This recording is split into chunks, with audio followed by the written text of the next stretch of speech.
Hello friends, welcome back to our channel. MPPSC pre 2025 को target करते हुए आज है हमारी अगली प्रैक्टिस सीरीज, जो कि है चौथे नंबर की। इसके पहले हम 3 क्लासें कर चुके हैं। दोस्तों, अगर आपको प्री निकालना है ना, तो लगातार अभ्यास करना होगा। अगर मेहनत सही दिशा में की जाए तो सफलता निश्चित हो जाती है। तो जो प्री का टेस्ट निकालने के लिए आपको सबसे ज़रूरी है फ्रेंड्स, वो है, मैंने जब स्ट्रेटजी का वीडियो बनाया था तो उस दिन भी बताया था कि सबसे पहली बात आपकी क्या होनी, सामान्य समझ होनी चाहिए। और इसके बाद जो है ज़्यादा से ज़्यादा आपके पास में क्या होना चाहिए, फैक्ट होना चाहिए। प्री का यही नियम है। इसी नियम को फॉलो करते हुए मैंने जो है अपने कई बार प्री, 1 बार नहीं, 2 बार नहीं, 3 बार नहीं, 5 बार जो है प्री दिया है। इसमें से 3 बार जो है मेरा निकला हुआ है। मैंने अधिकतम क्वेश्चन पर ही बल दिया है। अब जब आपका प्री निकल जाता है ना एक बार, तो आप आगे मेंस की तैयारी कर लेते हैं। प्री की जो है टेस्ट निकलने के बाद ही मेंस की तैयारी का वास्तविक रंग आता है, वास्तविक जो है समझ आती है। तो अगर मेंस में सिलेक्ट होना है, यानी कि मेंस का सिलेबस पढ़ना है, तो आपका प्री क्लियर होना चाहिए। कई लोग कहेंगे पहले मेंस पढ़ना चाहिए। हालांकि ऐसा दोस्तों होता है कि कई लोग पढ़ते हैं, लेकिन वास्तविकता ये है कि स्टूडेंट का माइंड जो है ब्रॉड नहीं होता है, छोटा होता है। जब वह प्री एक बार निकाल लेता है और मेंस पढ़ लेता है, तब अगली बार के लिए ब्रॉड बन पाता है। तो ब्रॉड बनने के लिए आपको क्या पढ़ना पड़ेगा, मेंस पढ़ना पड़ेगा। और मेंस को वास्तविक रूप में पढ़ने के लिए जो है बिना जो है कारण के नहीं पढ़ पाते हैं। कारण क्या बनेगा, प्री बनेगा। तो पहला टारगेट आप प्री को कीजिएगा, यकीन मानिएगा निकल जाएंगे। चलिए हम खैर बात करते हैं इसी प्री को टारगेट करते हुए आज के क्वेश्चन की बात करते हैं। दोस्तों 25 क्वेश्चन करेंगे। 25 क्वेश्चन में 200 से ज़्यादा फैक्ट आपके सामने लेकर के रखूंगा। चलिए शुरुआत करते हैं। यदि अभी तक आपने हमारे चैनल को सब्सक्राइब नहीं किया है, कर लीजिएगा। मैं हिस्ट्री भी दोस्तों प्री के लिए पढ़ा रहा हूँ, प्री के पॉइंट ऑफ व्यू से। और एमपी जीके की भी मेरी क्लासें चल रही हैं, आप वहाँ भी देख सकते हैं। चलिए बात करते हैं आज के जो है क्वेश्चन की। आपके सामने पहला क्वेश्चन ये दोस्तों पढ़ लीजिएगा। मैं 1 मिनट के लिए जो है आपको रोक रहा हूँ, पढ़िएगा। जो भी सीरीज में खास है वो जो है इसमें लिखा हुआ है। पॉज करके आप पढ़िएगा। चलिए मैं आगे बढ़ता हूँ। आपके सामने है पहला प्रश्न। थोड़ा सा जो है 1 मिनट रुकिएगा, पेन सेलेक्ट करें।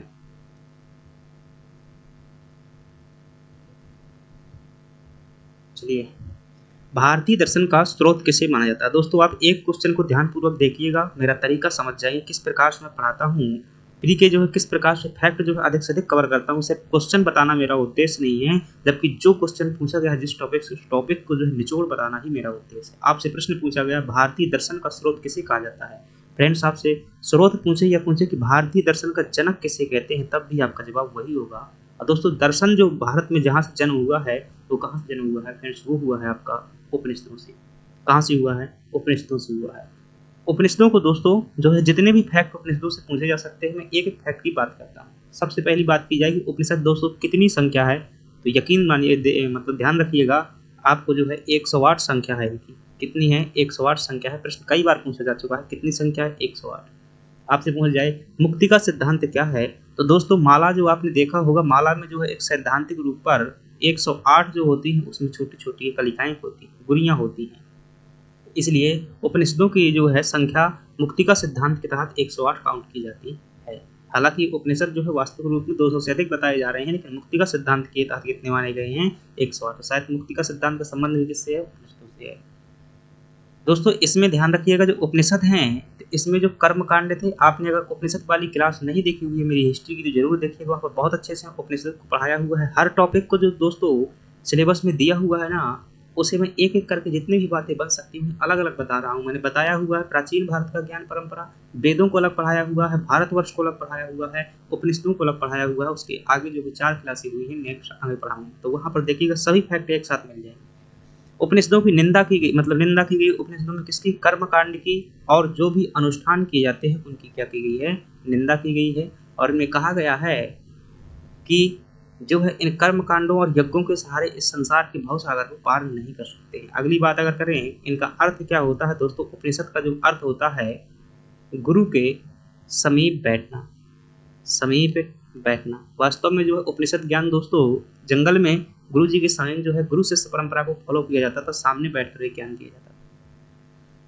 अगली बात करें आपसे पूछे दोस्तों, उपनिषदों को वेदांत भी कहते हैं, क्यों? क्योंकि जो इनकी रचना हुई थी ना सबसे अंत में हुई थी, यानी कि रचना जो है इनकी कब हुई थी? वेदों के अंत में हुई थी, इसलिए इन्हें क्या कहा जाता है? वेदांत नहीं कहा जाता है। आपसे पूछे सबसे बड़ा उपनिषद कौन सा है, तो आपका जवाब क्या होगा कि बृहदारण्यक जो उपनिषद है, बृहदारण्यक उपनिषद है, वो क्या है? सबसे बड़ा उपनिषद है।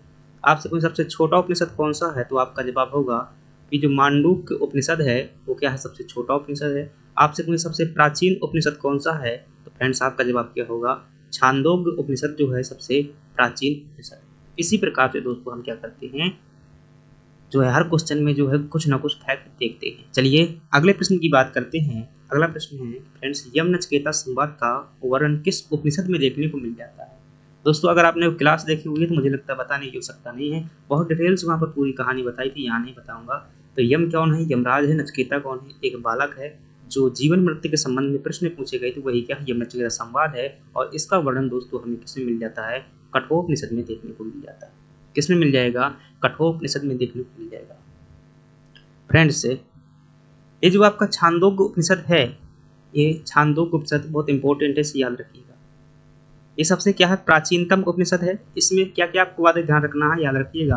तो छांदोग्य उपनिषद में आपसे अगर पूछा जाए कि तत्वमसि का उल्लेख पहली बार कहाँ आया हुआ है, तत्वमसि का उल्लेख दोस्तों हमें किस उपनिषद में देखने को मिलता है? ऐसे प्रश्न आते हैं कि तत्वमसि का उल्लेख किस उपनिषद में देखने को मिलता है, और एमपीपीएससी में दोस्तों अलग से उपनिषद टॉपिक रख दिया है, तो पूरी तरह पूछने की संभावना है। तो तत्वमसि का जो प्रथम उल्लेख देखने को मिलता है कहाँ? छांदोग्य उपनिषद में। इसका अर्थ होता है जो दोस्तों कि तुम वही हो जो कि कौन है? ईश्वर, यानी कि ईश्वर के अंश हो। अगली बात अगर पूछी जाए कि यह कथन कहाँ देखने को मिलता है? कुरु जनपद में कभी अकाल नहीं पड़ते, न ही वहां पर टिड्डियां लगती हैं, यह कथन भी दोस्तों हमें छांदोग्य उपनिषद में देखने को मिल जाता है। आपसे पूछा जाए अरुणी, उद्दालक और श्वेत केतु संवाद की कथा तो दोस्तों किस उपनिषद में देखने को मिलती है, तो ये भी आपकी कहाँ देखने को मिलेगी? छांदोग्य उपनिषद में। फ्रेंड्स आपसे पूछे कृष्ण की प्रथम जानकारी कहाँ देखने को मिलती है? मोस्ट इंपोर्टेंट प्रश्न है, तो आपका जवाब क्या होगा कि छांदोग्य उपनिषद में देखने को मिलती है। इसमें कृष्ण को देवकी और वासुदेव का पुत्र बताया गया है। अगली बात करें, तीन आश्रम की जानकारी कहाँ पर देखने को मिलती है? छांदोग्य उपनिषद में ही तीन आश्रमों की जानकारी देखने को मिल जाती है। तो फ्रेंड्स ये सभी फैक्ट किससे हैं? छांदोग्य उपनिषद से। ध्यान रखिएगा, चार उपनिषद की जानकारी हमें जवाली उपनिषद में देखने को मिलती है, परंतु तीनों उपनिषद की जानकारी कहाँ मिलती है? छांदोग्य उपनिषद में। सबसे प्राचीन उपनिषद कौन सा है? तो आपका छांदोग्य उपनिषद क्या है? सबसे प्राचीन उपनिषद है। ये जो दोस्तों आपके सामने महा उपनिषद लिखा हुआ है, ध्यान रखिएगा, इसमें जो है आपका वसुधैव कुटुंबकम देखने को मिल जाता है। क्या देखने को मिल जाता है? वसुधैव कुटुंबकम जो है इसी में उल्लेखित मिलता है। G20 में खूब चर्चा में रहा है वसुधैव कुटुंबकम। अगला जो प्रश्न की बात की जाए दोस्तों, जो है उपनिषद सभी करवा देता हूँ, यहाँ पर एक बार फैक्ट जो है आप ध्यान कर लीजिएगा। ये सभी फैक्ट जो है एक जगह पर नहीं मिलते हैं, बार बार ढूंढने पर ही मिलते हैं। कौन कौन से फैक्ट हैं याद रखिएगा। सत्यमेव जयते किस उपनिषद में देखने को मिलता है? तो मुंडक उपनिषद में जो सत्यमेव जयते देखने को मिल जाएगा। यज्ञ एक ऐसी नौका के समान है जिसके द्वारा भाव सागर को पार नहीं कर सकते, यह कथन भी कहाँ मिलेगा दोस्तों? मुंडक उपनिषद में देखने को मिल जाएगा। तत्वमसि का प्रथम उल्लेख छंदोग्य उपनिषद में। कुरु जनपद ये आप कर चुके हैं। वसुदेव कुटुंबकम कहाँ मिलेगा दोस्तों? महाउपनिषद में देखने को मिल जाता है। अरुणी, उद्दालक और श्वेत केतु संवाद दोस्तों ये किस उपनिषद में? छांदोग्य उपनिषद में। कृष्ण की प्रथम जानकारी, चार आश्रम की जानकारी मोस्ट इंपोर्टेंट है, याद रखिएगा। चारों आश्रम की जानकारी कहाँ मिलती है? तो छांदोग्य उपनिषद में, सॉरी जबाली उपनिषद में। अश्वमेध की विवेचना जो है बृहदारण्यक उपनिषद में है। अहम ब्रह्मास्मि, मैं ही ब्रह्म हूँ, यह कथन कहाँ मिलता है दोस्तों? बृहदारण्यक उपनिषद में देखने को मिल जाता है। यज्ञ बालक और गार्गी संवाद भी बृहदारण्यक उपनिषद में देखने को मिल जाएगा। अन्य ब्रह्म अन्नम ब्रह्म, मतलब कि जो है अनाज जो है क्या है? ब्रह्म है। ये कहाँ मिलता है? तैत्तिरीय उपनिषद में देखने को मिल जाएगा।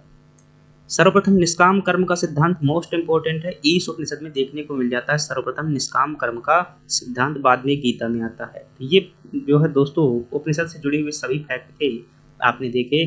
तो इसी प्रकार से फैक्ट स्क्रीनशॉट ले लीजिएगा, और जब क्वेश्चन प्रैक्टिस करिएगा तो जब भी जिस उपनिषद की बात आए तो आसपास इन सभी को लिखिएगा, तभी आप जो है अच्छे से जो है टेस्ट को जो है क्लियर कर पाएंगे। चलिए अगली बात करते हैं। अगला प्रश्न है कि निम्नलिखित में से कौन यजुर्वेद का उपनिषद है? तो फ्रेंड्स इस प्रश्न में जो है हम बताएंगे कि कौन से वेद के कौन कौन से उपनिषद हैं, इनकी हम चर्चा करेंगे। चलिए बात करते हैं। आपके सामने जो है यजुर्वेद का उपनिषद है दोस्तों।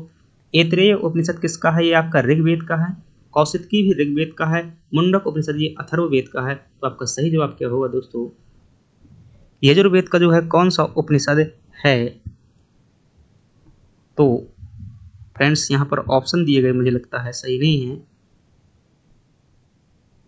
क्योंकि जो ये महाउपनिषद है ये आपका सामवेद का है। महाउपनिषद किसका है?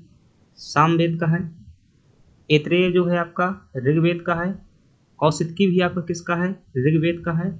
और हाँ, कौशिकी भी ऋग्वेद का है और मुंडक जो है आपका अथर्ववेद का है। तो यजुर्वेद के दोस्तों उपनिषद कौन से हैं? तो आपको ध्यान रखना है कि यजुर्वेद के जो उपनिषद हैं, ईश उपनिषद, तो यहाँ पर आप लिख लीजिएगा कि यजुर्वेद के कौन कौन से उपनिषद हैं। तो फ्रेंड्स जो आपका ध्यान रखिएगा, यजुर्वेद के उपनिषद हैं वो कौन से हैं? यजुर्वेद के हैं आपके ईश उपनिषद किसका है? यजुर्वेद का है।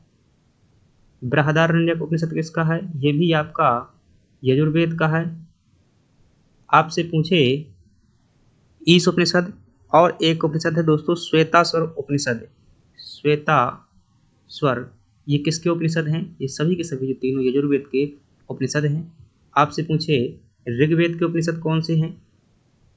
ऋग्वेद के, तो ऋग्वेद के दो उपनिषद आपको ध्यान रखना है, ऐत्रेय प्लस कौशिकी, ये दो जो है ऋग्वेद के उपनिषद हैं। तीसरा उपनिषद है आपके सामने, मतलब पूछे कि सामवेद के उपनिषद कौन से हैं? तो सामवेद में आपको ध्यान रखना है कि छांदोग्य उपनिषद और महा उपनिषद ये किसके हैं? महा उपनिषद ये आपके सामवेद के हैं। और फ्रेंड्स अथर्ववेद के कौन से हैं? अथर्ववेद के जो हैं तो आपको देखने को मिल जाएंगे यहाँ पर। अथर्ववेद में एक है आपके पास मुंडक उपनिषद, एक है आपका मांडूक्य उपनिषद, और एक है आपका प्रश्न उपनिषद। तो ये किसके हैं दोस्तों? ये अथर्ववेद के हैं। तो मैंने इसमें क्या करा है, जो है आपके वेद और उनके कौन कौन से उपनिषद हैं। तो यजुर्वेद के उपनिषद कौन से हैं आप यहाँ से देखिएगा। हालांकि यहाँ पर अगर ऑप्शन में आपका कौन सा हो जाए, छांदोग्य उपनिषद जोड़ दिया जाए, तो जैसे मैं यहाँ पर लिख देता हूँ डी नंबर में आपका ऑप्शन मान लीजिएगा छांदोग्य उपनिषद। तो दिए गए विकल्पों में क्या सही हो जाएगा? डी ऑप्शन सही हो जाएगा। चलिए अगले प्रश्न की बात करते हैं। अगला प्रश्न है कि रेवा का युद्ध कब हुआ था? तो फ्रेंड्स ध्यानपूर्वक समझिएगा, रेवा का युद्ध जो है आपका ये 618 ईस्वी में हुआ था। तो फ्रेंड्स जो है रेवा का युद्ध कब हुआ था? 618 ईस्वी में हुआ था। रेवा किसका प्राचीन नाम है? नर्मदा का प्राचीन नाम है, याद रखिएगा।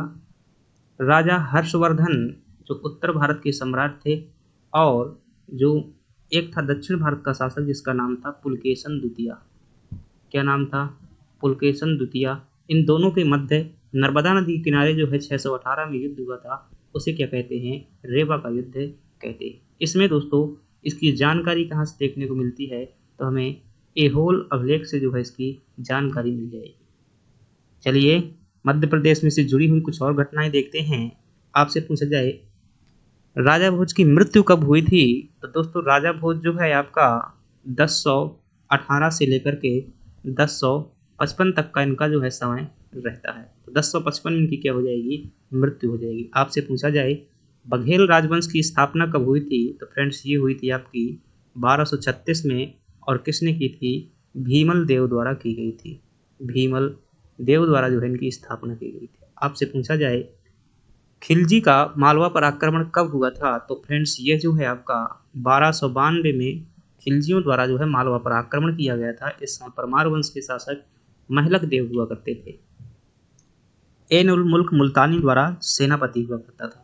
शेर शाह ने रायसेन अभियान कब किया था? तो फ्रेंड्स 1543 में जो है शेर शाह ने पूरनमल जो राजा हुआ करते थे रायसेन के, वहाँ पर जो है खतरनाक जो है भ्रामक घटना हुई थी, धोखा दिया था शेर शाह ने। अगली बात करें सारंगपुर का युद्ध कब हुआ था? तो फ्रेंड्स 1561 में जो है सारंगपुर का युद्ध हुआ था, जिसमें मालवा का शासक बाज बहादुर और अकबर का सेनापति जिसका नाम था पीर मोहम्मद था। पीर मोहम्मद के मध्य में क्या हुआ था? युद्ध हुआ था। रानी रूपमती इसी में जो है क्या हो गई थी, वो मतलब इनका जो है दुर्व्यवहार मुगलों का थोड़ा सा अलग हुआ था, इसलिए उन्होंने वो किया था। अगली बात करते हैं, अकबर का गोंडवाना अभियान कब हुआ था फ्रेंड्स? रानी दुर्गावती। अगर आप ये बहुत अच्छे से जानना चाहते हैं तो मेरे उसमें जो वीडियो में कहानी, ऐतिहासिक कहानियों में देखिएगा, बहुत अच्छे से मैंने इसको जो है बताया हुआ है कि किस प्रकार से जो आप जिसे कहते हैं अकबर राष्ट्रीय महान हैं, उसमें वहाँ पर जरूर देखिएगा, आपको बहुत अच्छे से समझ में आएगा। ये दोस्तों 1564 में जो है अकबर के सेनापति आसफ खान ने जो है आक्रमण किया था। चौरागढ़ में खतरनाक जौहर हुआ था। रानी दुर्गावती जो है लास्ट में खतरनाक तरीके से युद्ध किया था, तो वो आपको मंजर समझ में आएगा देखें। अगली बात करते हैं, अगला प्रश्न है फ्रेंड्स आपके सामने कि वैदिक काल में मध्य प्रदेश की सीमा में, जो वर्तमान मध्य प्रदेश है उसकी सीमा में किसने मंधाता नगर की स्थापना की थी? दोस्तों मंधाता नगरी की स्थापना जो है याद रखिएगा मुचुकुंद द्वारा की गई थी। और ये जो मंधाता है वर्तमान में ओंकारेश्वर के नाम से जाना जाता है। किस नाम से? ओंकारेश्वर के नाम से जाना जाता है, जो कि कहाँ पर पड़ता है ये फ्रेंड्स? खंडवा जिले में पड़ता है। आपसे पूछा जाए, महिष्मत ने, दोस्तों ये राजा महिष्मत थे और इन्होंने महिष्मती राज्य की स्थापना की थी। किसने की थी? महिष्मत ने की थी। इसे वर्तमान में जो है हम महेश्वर के नाम से जानते हैं। आपसे पूछा जाए, अवंती कौन था? दोस्तों कीर्तिवीर अर्जुन का पुत्र था, यानी कि है वंश से संबंधित था। है वंश का एक शासक था। इसी के नाम पर जो है उज्जैन का नाम अवंती है। रेवा जो है दोस्तों नर्मदा का प्राचीन नाम था, और जो पुरुकुत से नर्मदा का विवाह हुआ था, बाद में उसका नाम बदल दिया गया था। अगली बात करते हैं, आपसे पूछा जाए फ्रेंड्स से अगला प्रश्न जो 6वें नंबर का प्रश्न है कि राष्ट्रकूट शासकों के निम्न में से किन शासकों के निम्नलिखित में से किन शासकों के साथ वैवाहिक संबंध हुए थे? मतलब कि जो दोस्तों राष्ट्रकूट संबंधित, ध्यान रखिएगा, राष्ट्रकूट जो शासक थे, राष्ट्रकूट, इसकी दोस्तों स्थापना जो है किसके द्वारा की गई थी? आपसे ये पूछे तो आप क्या बताएंगे? दंती दुर्ग द्वारा इसकी क्या की गई थी? स्थापना की गई थी। कहाँ पर? मान्यखेट में इन्होंने अपनी राजधानी बनाई हुई थी। और राष्ट्रकूट के जो शासक हुए फ्रेंड्स, 2 शाखाएं थी राष्ट्रकूटों की। एक थी मतलब मान्यखेट शाखा, तो ये मान्यखेट शाखा ही है राष्ट्रकूटों की, और एक थी अमरावती बैतूल शाखा। अमरावती बैतूल शाखा। तो फ्रेंड्स इनकी जानकारी भी हमें कहाँ से मिल जाती है? मध्य प्रदेश के जो है बैतूल जिले में इनके क्या हुए हैं? सिक्के प्राप्त हुए हैं। तो इसके सिक्के जो हमें कहाँ से प्राप्त होते हैं? बैतूल जिले से प्राप्त हुए हैं। और जो राष्ट्रकूट ये वाले हुए मान्यखेट के हुए, तो इनके चाहे वो फ्रेंड्स है इंद्र हो, इंद्र जो तृतीय शासक हुआ है राष्ट्रकूट वंश का, चाहे वो अमोघ वर्ष हो, दोनों के विवाह जो है दोस्तों कलचुरी शासकों के मध्य में हुए थे। किनसे हुए थे? इसका जो है विवाह है आपका किससे हुआ था? बेजंबा से विवाह हुआ था। बेजंबा से विवाह हुआ था किसका? कलचुरी राजकन्या थी। अमोघ वर्ष का विवाह जो दोस्तों कंकड़ देवी से हुआ था। कंकड़ देवी से हुआ था। तो ये दोस्तों किनकी कन्याएं थी? कलचुरी वंश की कन्याएं थी। तो इनके संबंध किनसे थे? कलचुरी वंश से राष्ट्रकूटों के संबंध थे। ये जो दंती दुर्ग है, आपसे शायद प्रश्न पूछा जाए कि इसने कहाँ पर हिरण्य गर्भदान करवाया था? ये प्रश्न आ सकता है कि हिरण्य गर्भ दान कहाँ पर करवाया था? तो फ्रेंड्स इसने जो है उज्जैन में करवाया हुआ था। तो ये जानकारी हमारी चंदेल वंश से आपसे पूछा जाए कि इनकी स्थापना किसने की थी, तो आपका जवाब होगा नन्नुक ने की थी। तोमर वंश जो दोस्तों मानसिंह तोमर इसके प्रमुख शासक रहे हैं, विक्रमजीत सिंह भी रहे हैं, और इनका शासन जो है दोस्तों कई जगह पर रहा है, जिसमें एक शाखा है ग्वालियर में भी इनका शासन रहा है। गोंड वंश की स्थापना जो है दोस्तों यादव राय द्वारा की गई थी। बाद में जो है संग्राम सिंह यहाँ का शासक हुआ, बामनगढ़ हुआ करते थे। अगले प्रश्न की बात करते हैं। अगला प्रश्न है, निम्नलिखित में से कौन सी श्रेणी ट्रांस हिमालय का भाग नहीं है? दोस्तों अगर ट्रांस हिमालय की मैं बात करूं तो ये जैसे मान लीजिएगा, थोड़ा सा समझने के लिए बना रहा हूं, ये हमारा क्या है? भारत है, जो उत्तर भारत का एरिया है। ये मान लीजिए उत्तर भारत का एरिया है। तो यहाँ पर जो आप ये वाली श्रृंखला देख रहे हैं फ्रेंड्स, एक श्रृंखला ये है, एक श्रृंखला जो है ये है, और एक श्रृंखला ये है। इसे कहते हैं फ्रेंड्स काराकोरम श्रेणी। काराकोरम श्रेणी। इसे कहते हैं लद्दाख श्रेणी, लद्दाख श्रेणी, और इसे कहते हैं हम लोग जास्कर श्रेणी। इन तीनों को जो मिलाकर के क्या कहा जाता है फ्रेंड्स, ट्रांस हिमालय कहा जाता है। क्या कहते हैं? ट्रांस हिमालय कहते हैं। आपका प्रश्न है कि कौन सी श्रेणी ट्रांस हिमालय का भाग नहीं है? तो लद्दाख भी है, जास्कर भी है, काराकोरम भी है। पीर पंजाल दोस्तों ये लघु हिमालय का हिस्सा है। किसका हिस्सा है? ये लघु हिमालय का हिस्सा है। ये जो है लघु हिमालय का भाग है। तो इसका सही जवाब क्या हो जाएगा? ऑप्शन डी हो जाएगा। चलिए अगले प्रश्न की बात करते हैं। अगला प्रश्न है कि ट्रांस हिमालय की सबसे ऊंची चोटी कौन सी है? तो दोस्तों अभी हमने क्या देखा कि ट्रांस हिमालय में जो है 3 पर्वत श्रृंखलाएं थी, जिनमें से एक पर्वत श्रृंखला थी जिसका नाम था ये है। और ये पर्वत श्रृंखला दोस्तों कौन सी है? काराकोरम पर्वत श्रेणी। और काराकोरम पर्वत श्रेणी पर एक चोटी है, इस चोटी का नाम है जो दोस्तों गॉडविन ऑस्टिन। क्या नाम है? गॉडविन ऑस्टिन इस चोटी का नाम है। इसी को कभी कभी K2 भी कह दिया जाता है। फ्रेंड्स इस चोटी की अगर पूछा जाए ऊंचाई कितनी है, तो आपका जवाब क्या होगा कि इसकी ऊंचाई जो है 86 मीटर है। आपसे पूछे कहाँ पर स्थित है, तो आपका जवाब होगा जो गॉडविन ऑस्टिन है यह POK में स्थित है। और ये दोस्तों जो गॉडविन ऑस्टिन है ये भारत की सबसे ऊंची चोटी है। भारत की सबसे, क्योंकि भारत दोस्तों POK जो है भारत का हिस्सा है। भारत की सबसे ऊंची चोटी कौन सी है? तो आपका जवाब क्या होगा? K2 या गॉडविन ऑस्टिन। तो ये आपका सही जवाब क्या हो जाएगा? ऑप्शन बी जो है इसका सही हो जाएगा। ट्रांस हिमालय की सबसे ऊंची चोटी है।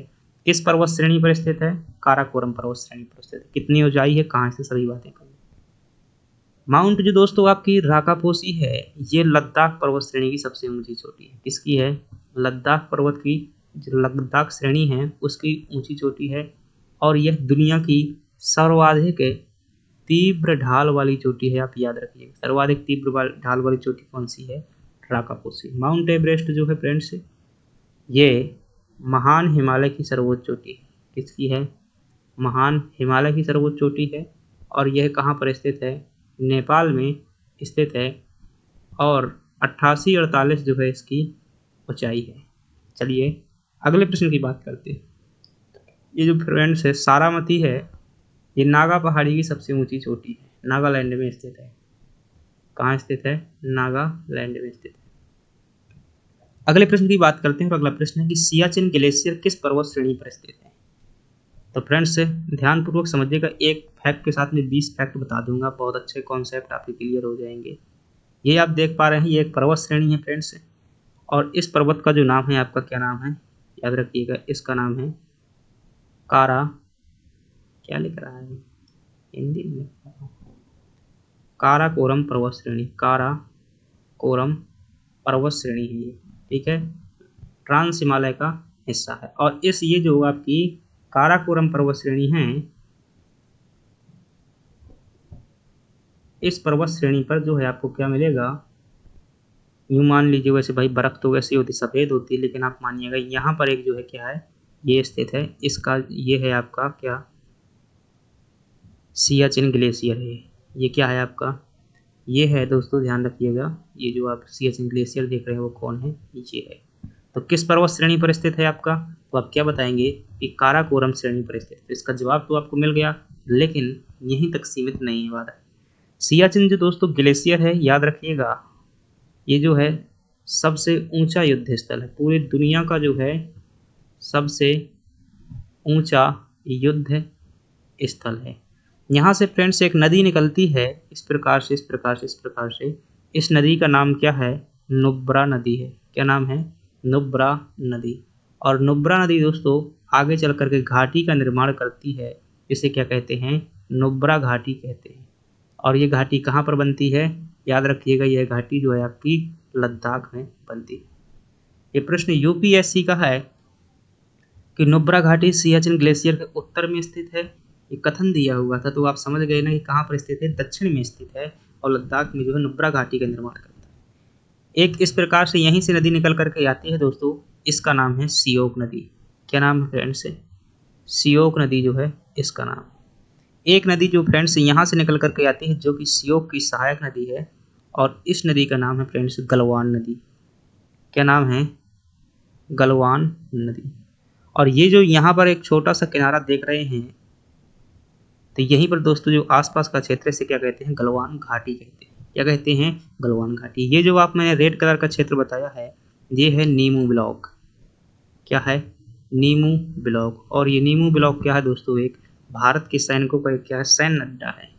क्या है? ये एक भारत का जो है सैन्य अड्डा है। यहीं से जो है चीन से लेकर गलवान घाटी में लड़ाई हुई थी।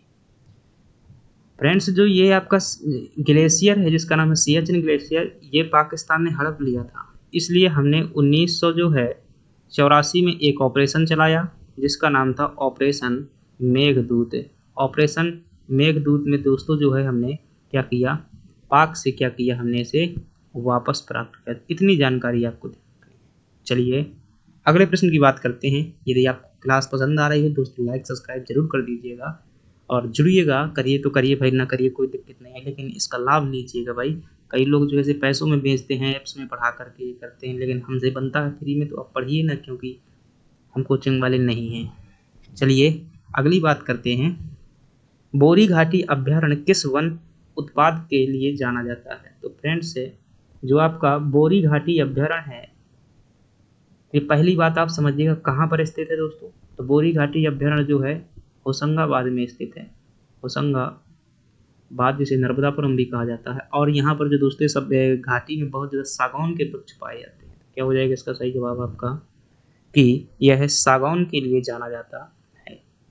आप जानते हैं फ्रेंड्स मध्य प्रदेश में जितनी भी वन है उनमें सबसे ज़्यादा जो वन किसके पाए जाते हैं? सागौन के पाए जाते हैं। कुल वनों का लगभग कितना परसेंट है? 20% है। तो दोस्तों वन उत्पाद के बारे में अगर कुछ प्रश्नों की बात करूं कि मध्य प्रदेश संबंधित वन उत्पाद से क्या क्या प्रश्न बन सकते हैं, तो सागौन वाला तो हो गया। तो आपसे पूछे कि सबसे ज्यादा वन किसके पाए जाते हैं मध्य प्रदेश में? पहला नंबर किसका है? तो आप क्या बताएंगे? सागौन के वन का है। कितना है? 20%। ये प्रश्न MPPSC 2020 का 21 का उठाकर देख लीजिएगा। और होशंगाबाद में स्थित है आपकी बोरी घाटी, सागौन के वनों के लिए जानी जाती है। दूसरा दोस्तों जो मध्य प्रदेश में सर्वाधिक वन जो पाए जाते हैं इसके वो कौन से हैं? आपके साल के वन, याद रखिएगा, दूसरे सर्वाधिक पाए जाते हैं।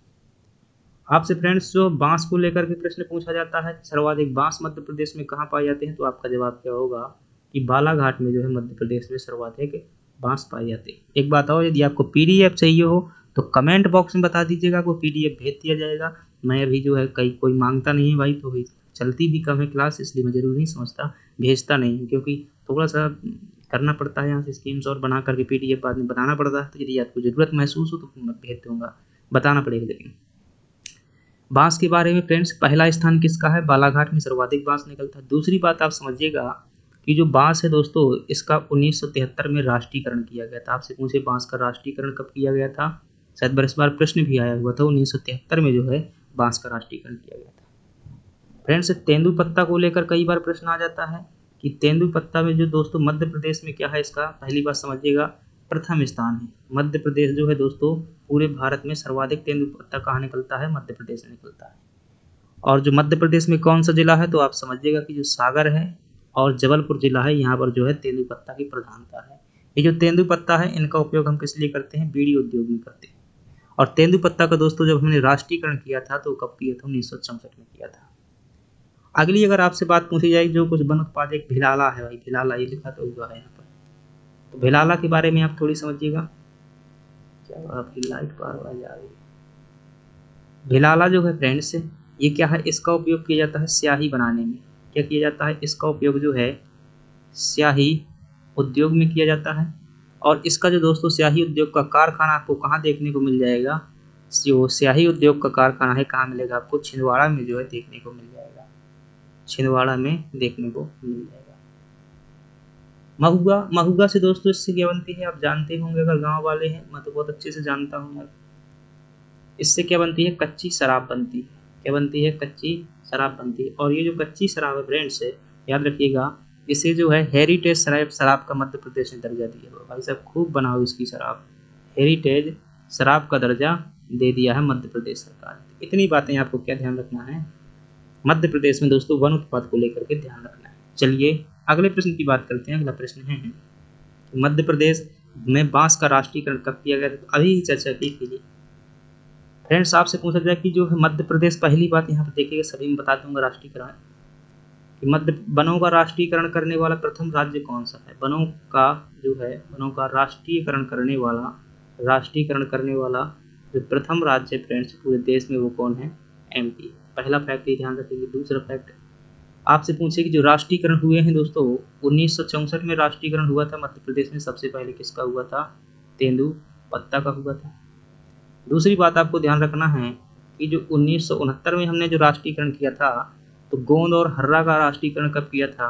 गोंद और हर्रा का ये किया था 1969 में। एक प्रश्न पूछा गया है 2024 की प्री में कि बांस का शायद पूछा गया था।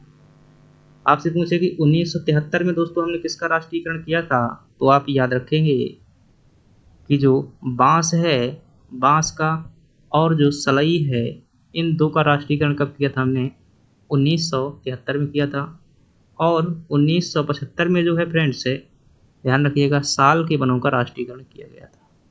तो आपसे प्रश्न पूछा है मध्य प्रदेश में बांस का राष्ट्रीयकरण, तो आपका सही जवाब क्या हो जाएगा? 1973 में। 64 में तेंदुपत्ता, 69 में गोंद हर्रा और 75 में आपका साल हो जाएगा। चलिए अगले प्रश्न की बात करते हैं। और अगला प्रश्न है, मध्य प्रदेश का सबसे बड़ा वन वृत्त कौन सा है? फ्रेंड्स वन वृत्त को लेकर के प्रश्न आते रहते हैं, तो यहाँ पर भी बात कर लेते हैं। आपसे पहली बात पूछा जाए कि मध्य प्रदेश का सबसे बड़ा वन वृत्त है, तो इसका जवाब जो मैं दे देता हूँ कि भाई जो सबसे बड़ा वन वृत्त है वो कौन सा है?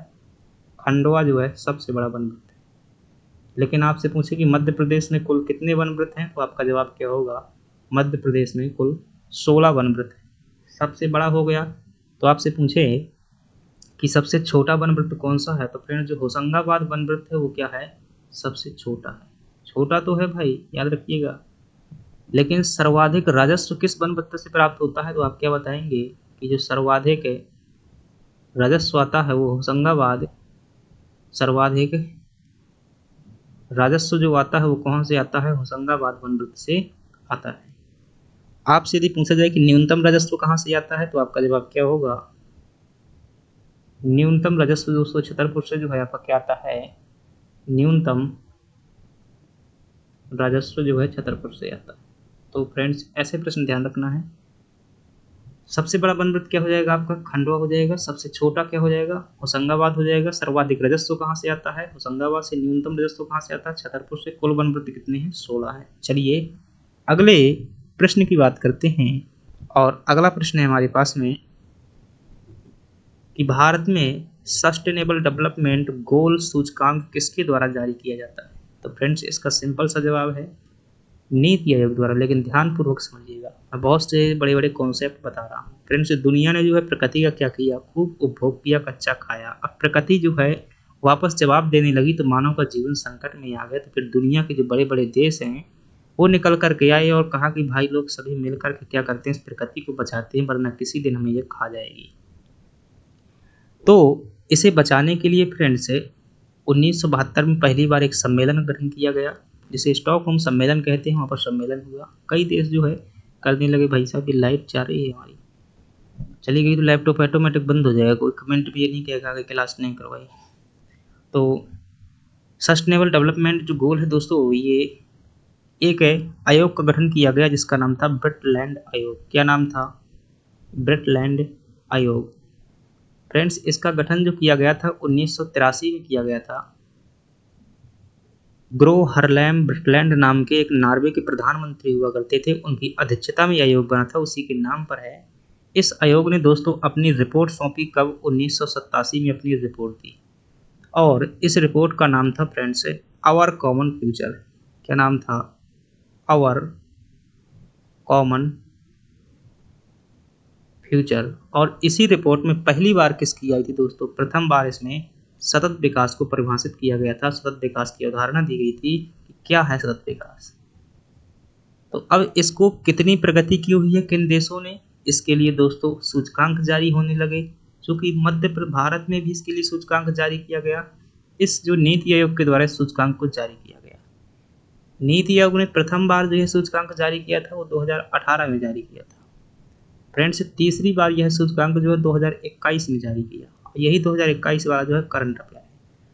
इसमें जो है तीसरी बार का सूचकांक है। इसमें प्रथम स्थान पर कौन था फ्रेंड्स?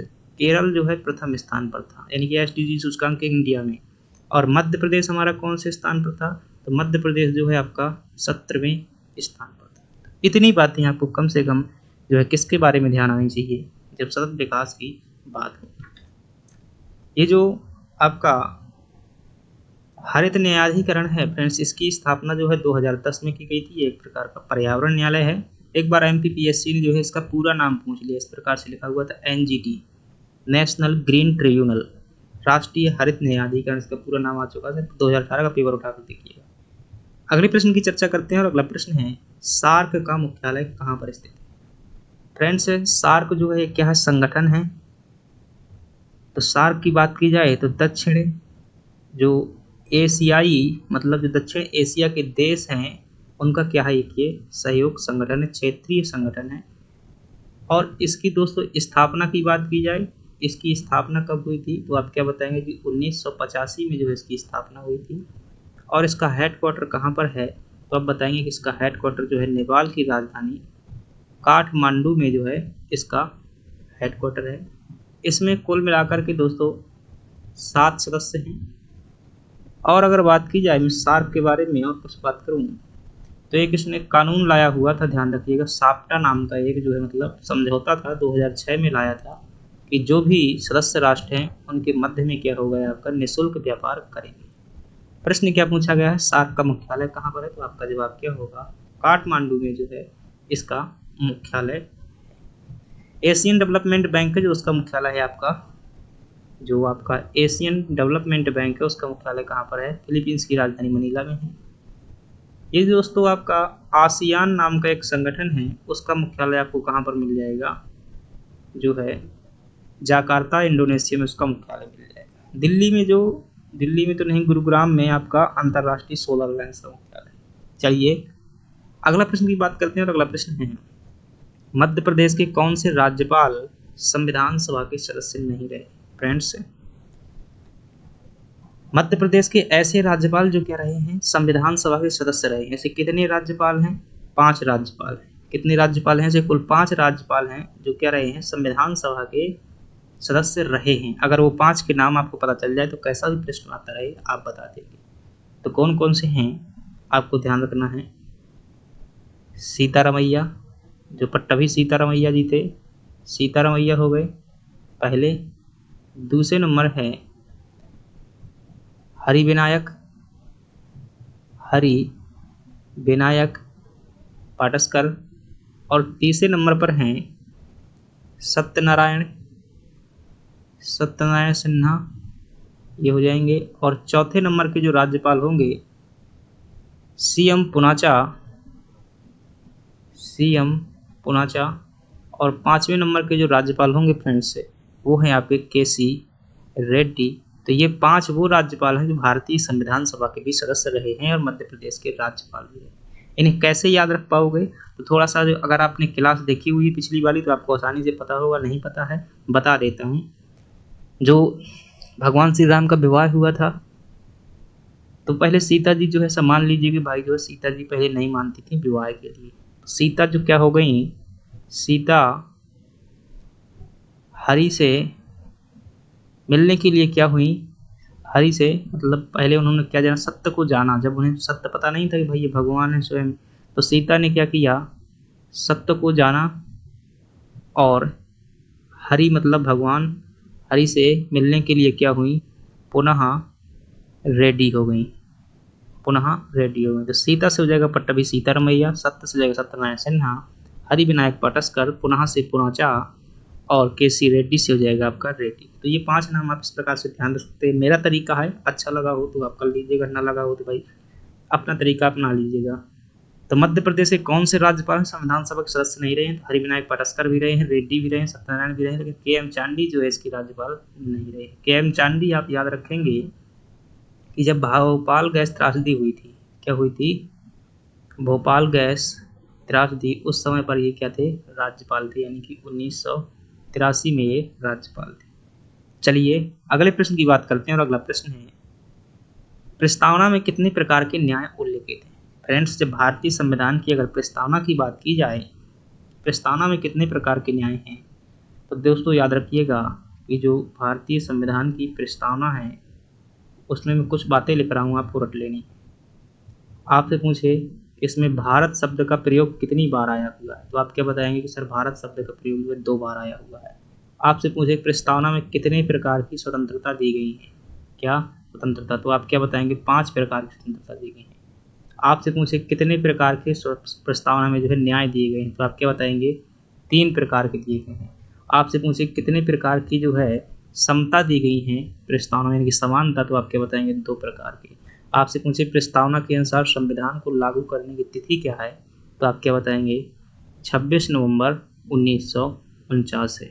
अब ये जो 3 प्रकार के न्याय हैं वो कौन कौन से हैं, तो फ्रेंड्स याद रखिएगा, एक है आर्थिक न्याय, एक है आपका सामाजिक न्याय और एक है आपका राजनैतिक न्याय। तो कहता है कितने प्रकार के न्याय उल्लेखित हैं, तो आपका सिंपल सा जवाब होगा ऑप्शन बी। फ्रेंड्स प्रश्न जो है कैसा है उस पर मत जाइएगा, व्याख्या को समझिएगा और व्याख्या की मेहनत को समझिएगा। यकीन मानिएगा ये जो है आपके सामने प्रस्तुत हो रहा है ये सिर्फ आज की मेहनत नहीं है, ये पिछले कई सालों की मेहनत है। तो आप जो है इसका सदुपयोग कीजिए और यकीन मानिए आपको इतना ही पढ़ाते हैं, चाहे आप किसी भी कोचिंग में चले जाइएगा, चाहे जहाँ भी पढ़ लीजिएगा ऐसा ही पढ़ाया जाता है। तो आप इसका जो है निःशुल्क जो मिल रहा है उसका उपयोग कीजिएगा। चलिए बात करते हैं। अगला प्रश्न है आपके सामने कि संविधान सभा में कुल कितनी महिला सदस्य थी। तो दोस्तों ध्यान रखिएगा कि जो संविधान सभा है इसका गठन जो है कब किया गया था, हमने जो है 1946 में किया था। क्यों किया था, एक मिशन आया था जिसका नाम था कैबिनेट मिशन। कैबिनेट मिशन को भेजा गया था कि भारत में संविधान बनाने के लिए तैयारियां की जाए।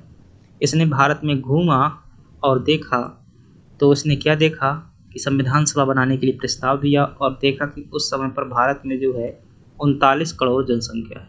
कितनी जनसंख्या है, 39 करोड़ संख्या में लोग रहते हैं। तो इसने कहा कि प्रत्येक जो है प्रति 10 लाख में से प्रति जो है एक सदस्य संविधान सभा में बुलाया जाएगा। तो अगर 39 करोड़ में 10 लाख का भाग देंगे तो आपके पास में कुल सदस्य निकल करके आ जाएंगे संविधान के, वो कितने हो जाएंगे आपके 389 सदस्य हो जाएंगे। 389 सदस्य कुल थे संविधान सभा में। इसमें से जो दोस्तों 296 थे वो ब्रिटिश भारत से आए हुए थे, यानी कि ब्रिटिश इंडिया से आए हुए थे, और जो 93 सदस्य थे वो कहाँ से आए हुए थे, देसी रियासतों से आए हुए थे। लेकिन प्रश्न हमारा महिला संबंधित है। तो फ्रेंड्स आपसे पूछे कि शायद पूछे कुल महिला कितनी थी संविधान में, जो है कुल महिला कितनी थी, तो आपका जवाब क्या होगा कि पूरे संविधान सभा में जो है कुल 15 महिलाएं थी।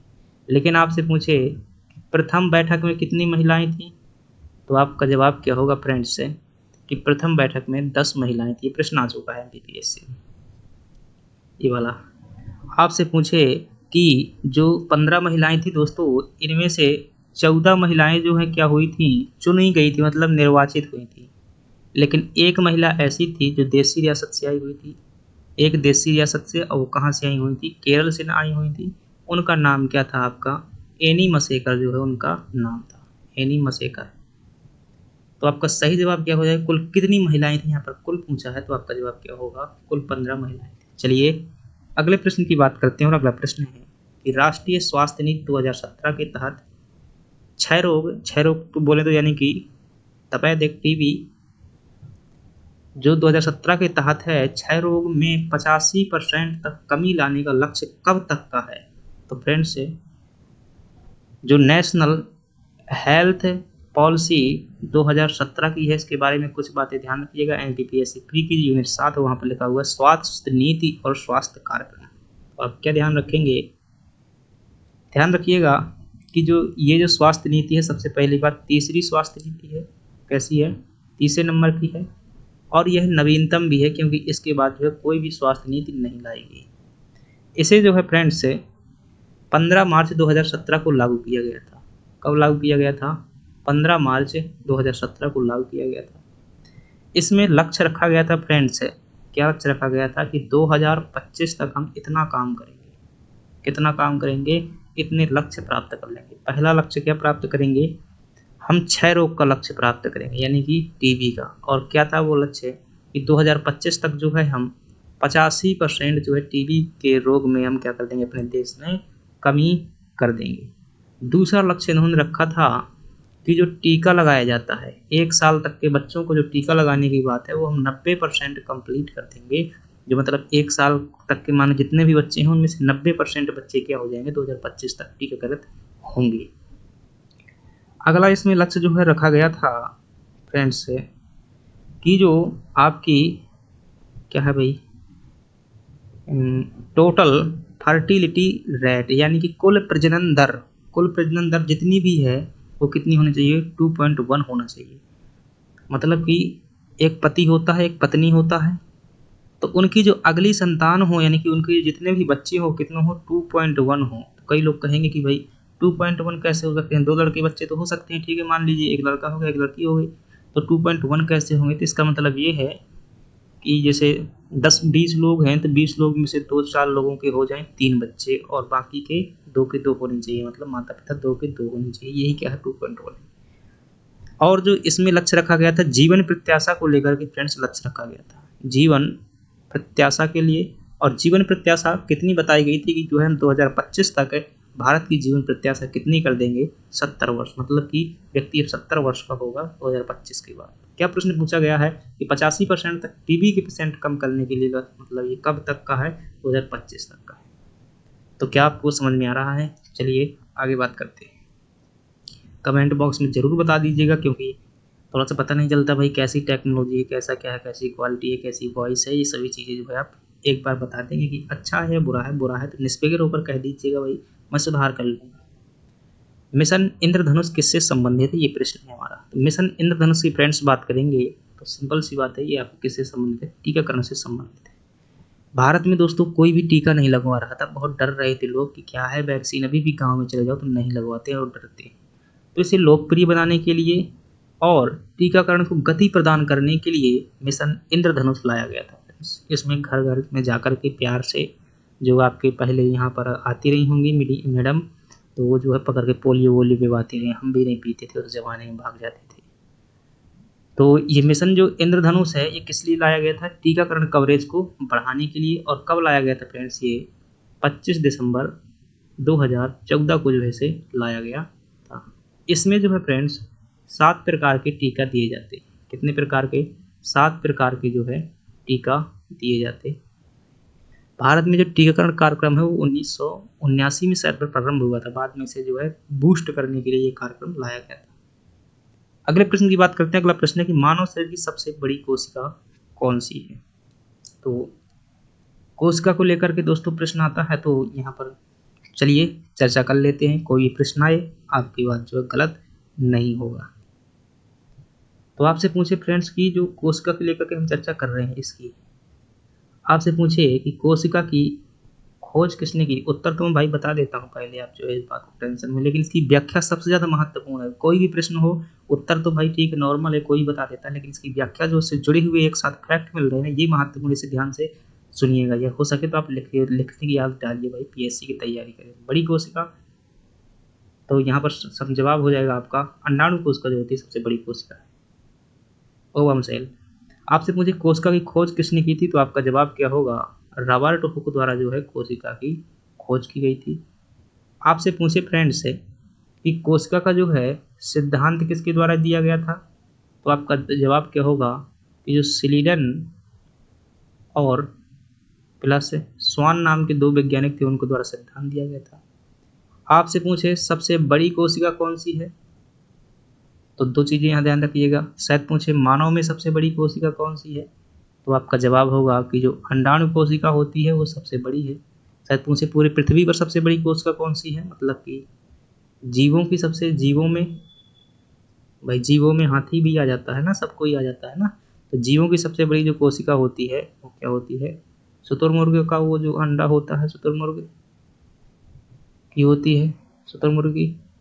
आपसे पूछे सबसे छोटी कोशिका कौन सी है, तो इसमें भी 2 बातें होंगी।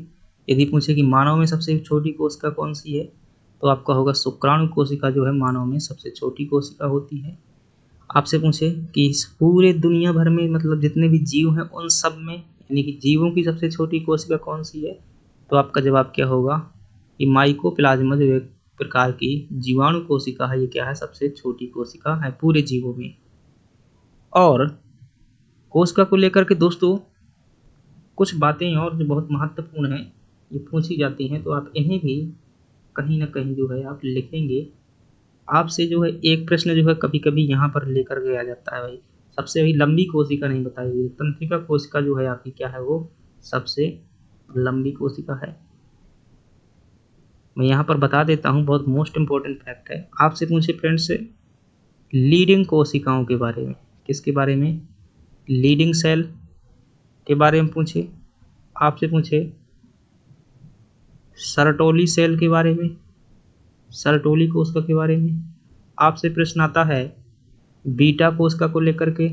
आपका प्रश्न आता है कुप्फर कोशिका को लेकर के। इतने इनके जवाब जो है आपसे बनने चाहिए। अगर ये बन गए तो बहुत अच्छे होशियार व्यक्ति हो। तो जो दोस्तों लीडिंग कोशिकाएं हैं, ध्यान रखिएगा, ये कहाँ पर पाई जाती हैं, आपके वृषण में पाई जाती हैं। और ये दोस्तों एंड्रोजन हार्मोन, जो मनुष्य का नर लैंगिक हार्मोन होता है, जिसे क्या कहते हैं, एंड्रोजन हार्मोन कहते हैं, तो उसके उत्पादन में सहायक होती है। सरटोली कोशिका है दोस्तों, ये शुक्र जनन में सहायक होती हैं। जो शुक्राणु का जन्म होता है उसमें जो है सहायक होती हैं। बीटा कोशिकाएं दोस्तों ये अग्नाशय में पाई जाती हैं और इंसुलिन हार्मोन का स्त्रावण करती हैं। किसका, इंसुलिन हार्मोन का। और कुप्फर कोशिकाएं जो है दोस्तों ये आपकी कहाँ पर पाई जाती हैं, यकृत में पाई जाती हैं। इतने प्रश्न आपको कोशिका से ध्यान रखना है। जीवन में जब भी कोशिका की बात आए तो इसी प्रकार से रिविजन करिएगा। यकीन मानिएगा जीवन में बातें नहीं भूलेगी, सीधे परीक्षा को आपके करोगे मतलब टारगेट हो जाएगी। अगले प्रश्न की बात करते हैं और अगला प्रश्न है पटेला किस जनजाति की उपजाति है। तो फ्रेंड्स याद रखिएगा, जो आपकी भील जनजाति है इसकी उपजाति कौन सी है, पटेला। ये जो भील जनजाति है फ्रेंड्स, इसके बारे में जो सभी उपजातियां पूरी की पूरी में लिखवा देता हूँ, आप जो है समझ जाएंगे। भील की एक उपजाति है जिसका नाम है पटेला, या पटालिया भी कह दिया जाता है कभी कभी, पटेला। इसकी एक उपजाति है जिसका नाम है रथियास। एक भील की उपजाति जिसका नाम है बैगाज, बैगाज भी उसकी उपजाति होती है। एक भील की उपजाति जिसका नाम है भिलाला। एक भील की उपजाति जिसका नाम है उजला। एक भील की उपजाति होती है जिसका नाम है तड़वी भील। तो एक और होती है भाई बरेला, बरेला भी होती है। तो ये सभी की सभी किसकी उपजातियां हैं फ्रेंड्स, भील जनजाति की उपजातियां हैं। तड़वी भील वो होते हैं जो कभी इस्लाम धर्म इन्होंने स्वीकार कर लिया था। चलिए अगले, इसका सही जवाब आपको मिल गया। अगले प्रश्न की बात करते हैं कि मध्य प्रदेश के पूर्वी भाग में कौन सी जनजाति पाई जाती है। तो फ्रेंड्स ये यदि आपका मध्य प्रदेश है, भाई सांकेतिक रूप पर बना रहा हूं, ठीक है, ये हमारी मध्य प्रदेश है। तो मध्य प्रदेश के उत्तरी भाग में दोस्तों कौन सी जनजाति मिलती है, आपकी सहारिया जनजाति मिलती है। यहाँ पर जो है आपकी सोर जनजाति मिल जाती है, छतरपुर के एरिया में खैर जनजाति भी यहाँ पर मिल जाती है। इस एरिया में आपको मिल जाएगी भील जनजाति। यहाँ पर मिल जाएगी आपको फ्रेंड्स कोरकू जनजाति। यहाँ पर मिल जाएगी आपको गौंड जनजाति। यहाँ पर मिल जाएगी आपको भारिया जनजाति। यहाँ पर मिल जाएगी आपको पनिका जनजाति और कोल जनजाति।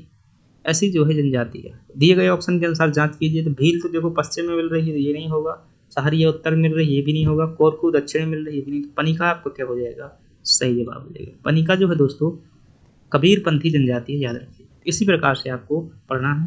अगली बात करते हैं, अगला प्रश्न है 25 प्रश्न फ्रेंड्स, थोड़ा सा और बचे हुए हैं। कंप्यूटर संबंधी प्रश्न है। इसमें जो प्रश्न लेता हूँ मैं 25 सभी विषय से संबंधित होते हैं, जितने की आते हैं 3-3 प्रश्न हर यूनिट से लेता हूँ। मूल उत्पाद की प्रतिलिपि बनाकर कालाबाजारी करना क्या कहलाता है। दोस्तों इंटरनेट पर आपने क्या की, एक बहुत अच्छा ग्राफिक बनाया, मतलब बहुत अच्छा चित्र बनाया कोई भी। अब वो चित्र बनाने में आपको 1 साल लग गए। कोई गया और उसकी फ़ोटो क्लिक की और अपनी वेबसाइट पर अपलोड कर दिया और अपने उसका क्रेडिट अपने नाम पर ले लिया। तो इस प्रकार का कार्य करना किसी भी मूल उत्पाद की इंटरनेट की दुनिया में, यानी कि जो मूल रूप से कोई प्रोडक्ट है उसकी कॉपी बना करके कालाबाजारी करना क्या कहलाता है फ्रेंड्स, इसे कहते हैं पायरेसी। क्या कहते हैं, पायरेसी। पायरेसी का वास्तविक मतलब होता है चोरी, और चोरी ये कौन है? इंटरनेट वाली चोरी। आपसे पूछे ये दोस्तों बग क्या होता है, तो जो त्रुटि होती है कंप्यूटर में तो उसे क्या कहा जाता है? बग कहा जाता है। फिशिंग क्या है? तो फिशिंग दोस्तों वही है, मछली पकड़ा कभी जिंदगी में, जिस प्रकार से वो मछली पकड़ने वाला केचुआ लगा करके क्या करता है? मछली को फंसा लेता है, मतलब लालच दे करके। वैसे ही लालच दे करके क्या करना? आपसे जानकारी हड़प लेना क्या कहलाता है? फिशिंग कहलाता है। कैसा लालच? आपके पास में हुआ या एक मैसेज आता है कि आप सिर्फ क्या कीजिएगा, ये फॉर्म फिल कर दीजिएगा, आपको मिलेंगे 40,000 रुपये, 50,000 रुपये, 1 लाख रुपये मिलेंगे। आपको सिर्फ फॉर्म ही तो फिल करना है, OTP डालना है, बस ऐसा लालच दिया गया। आपने पूरा भर दिया, मेरा नाम ABCD है, मेरी जन्मतिथि ये है, मेरा पासवर्ड ये है, मेरा ये है, ईमेल ID ये है, सब भर दिया। तो आपने पूरा क्या कर लिया? डाटा जो है उसे दे दिया। तो उसने क्या कर लिया? आपको लालच दे करके क्या कर लिया? आपकी पहचान चोरी कर ली। इसे क्या कहते हैं? फिशिंग कहते हैं। स्पूफिंग क्या होता है दोस्तों? जो स्पूफिंग है तो इसमें दोस्तों झूठी तरकीब अपना करके छलावा किया जाता है। कैसा छलावा किया जाएगा? आपके उसमें फ़ोन आएगा कि मैं जो है गवर्नमेंट ऑफ इंडिया के IT डिपार्टमेंट से बात कर रहा हूँ। आपका नाम क्या है? आपका काम मतलब ये है, वैसा है, आपका जो है बिजली का बिल कट गया है, कहीं आपके नाम पर ये नोटिस निकला हुआ है, आप क्या कीजिएगा? 5,000 रुपये हमें अकाउंट में डालिएगा, तभी आपका वो हो जाएगा, अन्यथा भाई कंप्यूटर जाने वाला। चलिए ठीक है, तो फटाफट उत्तर बता देते हैं। तो मूल उत्पाद की प्रतिलिपि बनाकर क्या हो जाएगा? आपको पायरेसी हो जाएगा। नेक्स्ट प्रश्न है आपके सामने कि युद्ध का 5वां क्षेत्र किसे कहा जाता है? फ्रेंड्स याद रखिएगा, युद्ध का जो 5वां क्षेत्र है साइबर वारफेयर कहा जाता है, क्योंकि कंप्यूटर के आधार पर जो है दुनिया में वो किया जाता है, लड़ाई की जाती है। अगली बात है, निम्नलिखित में से कौन 4 में भिन्न है? तो दोस्तों यहाँ पर जो थोड़ी सी ऑप्शन शायद आपको दिख नहीं रहा होगा, मैं बता देता हूँ। पहले में लिखा हुआ है प्रॉक्सी सर्वर, दूसरे में लिखा हुआ है फायरवॉल, और ये एंटीवायरस। तो एंटीवायरस, फायरवॉल और प्रॉक्सी सर्वर तीनों दोस्तों क्या हैं? ये सुरक्षा के तरीका है, कंप्यूटर में जो है वायरस से सुरक्षा करने क्या है तरीका है, मतलब कि ये एक प्रकार का एंटी है। और जो वायरस होता है ये क्या है? आपका नुकसान करने वाला है, तो ये क्या है? चारों से अलग है। यही आपका सही जवाब होगा, ऑप्शन। तो फ्रेंड्स इस प्रकार से हमने क्या देखा? 25 प्रश्न देखे, जितना भी डीपली हो सका था मैंने करवाया। आपको यदि क्लास पसंद आई तो हमसे जरूर जुड़िएगा दोस्तों। कमेंट बॉक्स में एक बार बताइएगा हमारी मेहनत के लिए क्लास कैसी रही। चलिए धन्यवाद।